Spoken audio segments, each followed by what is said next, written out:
that's jarring product placement.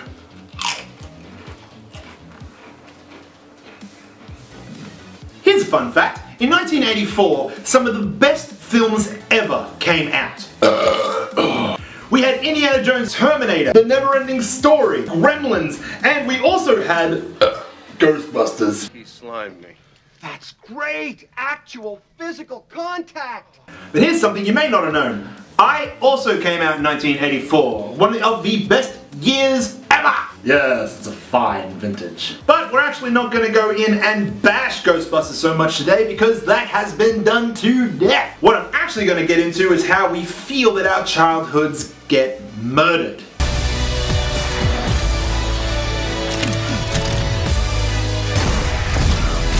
When you grow up as a skinny, awkward kid with not a lot of friends and still finding your way in the world, and you have all these scientific and amazing adventures taking place before you where heroes are fighting Nazis and guys are going back in time and a schlub like game show charismatic or future vodka salesman ends up busting ghosts and everything. You have this sort of weird spiritual ownership that ends up taking place as you get older because these films in your childhood form a part of who you are. One question that I would certainly ask, and this may be way over the top, but what kind of spotlight on society does something like Ghostbusters really tell us? If these films start becoming these sort of CGI neon monstrosities with slapstick humor over actual good-hearted comedy, proper script writing, intelligent storytelling, what is that really telling us about what society wants as people? I mean, we're already dealing with this feeling like we're living in idiocracy. And if you don't remember what that is, it's this. Ladies and gentlemen, the President of America!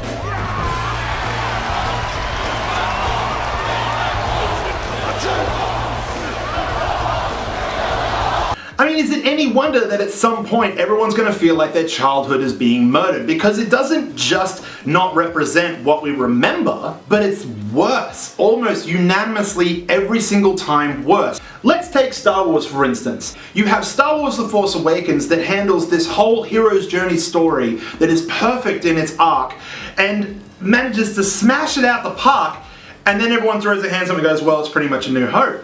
And the real question is, what did you want? Because let's be honest, you loved it.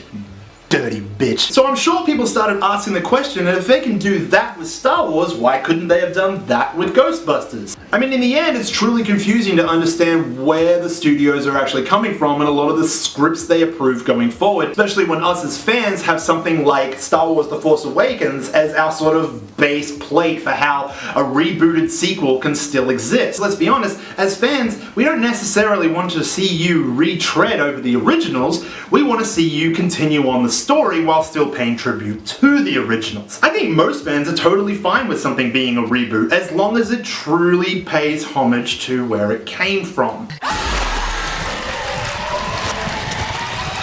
To be honest, I think we're all just fucking tired. I mean, it's one thing to say that a lot of reboots have been absolutely pathetic and they're awful and I just universally hate them because I feel like my childhood is murdered. 40 years of darkness, earthquakes, volcanoes, The dead rising from the grave! Human sacrifice, dogs and cats living together, mass hysteria. I mean, if I didn't want to be dramatic, I'd say, of course not. No, it's fine. It's perfectly good. On the other hand, I could totally actually say, yes, it did murder my childhood because my childhood was these movies. And part of my identity and who I am is because of these characters today. I am equal parts Peter Venkman, Marty McFly, and Billy Peltzer. I'm just a kid who loved these films growing up. But you know what? That vitriol, that anger, that problem, that is mine. Because let's be honest, these films are for a whole new generation.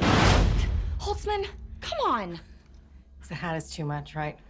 Is it the wig or the hat? So us older nerds can now do one of two things. We can throw our hands up and say, well, that's that, this is the way it is, it's not for me anymore, I'm always going to enjoy what I had, and they're just going to keep murdering and making shit rubbish, and that's just how it is, and be dismissive of everything that comes across. Or we can try and watch these new films, take away from them what we can, and look at the mirror on society that they're putting out there. The power of pain compels you!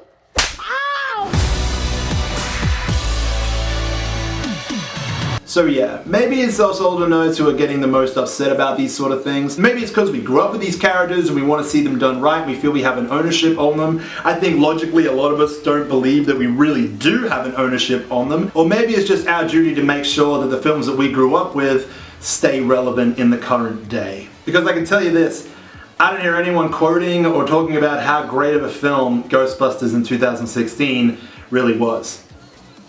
But everyone will still be talking about how good Bill Murray, Dan Aykroyd, and Harold Ramis made an amazing film.